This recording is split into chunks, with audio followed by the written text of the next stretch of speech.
Farscape Academy Inspector Training Video. Here we are at the corner of East 116th and 1st Ave. We're looking at a fire escape. Dunkin' Donuts on the corner here. And two things you know to write a violation: must be structurally sound, must be kept painted. Let's look at this fire escape. The easiest violation to write is has it been kept painted, has it been maintained? Yeah, and it's clearly evident that this has not been maintained. You got more rust than paint. You write that violation, you write it repair, paint, test, and that will automatically trigger a formal evaluation of this fire escape. Never write scrape and paint, because they will just scrape and paint it. But let's say that this fire escape was fully painted and that you know, they got wind that you were coming. So let's take a look at other things that you can use to write this violation.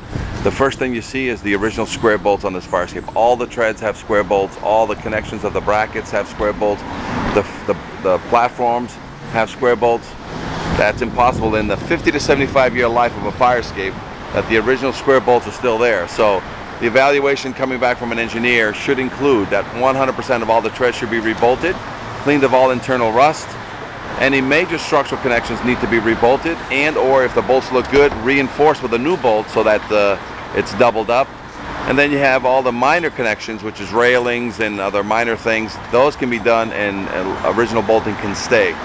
We highly recommend in a 50 to 75 year life that these fire escapes go through a full refurbishment of all bolts at least once in its lifetime. That way the fire escape is guaranteed to be in perfect condition. You also got to look at some of the cement. If you look up on this fire escape, you see tears coming down the cement wall near the brackets. That's an indication that water's getting in there and that there's rusting happening in the connection into the building. So some of these may need to be verified that nothing has gone on inside the building. So if you have any questions on any of this video that we've done, please give us a call at firescapeengineers.com, 866-649-0333. You can also visit our YouTube channel, Farscape Academy Inspector Training Videos, and there's this video and hundreds of other videos like this that from all over the country on how to properly write a violation. And this violation should be repair, paint, test.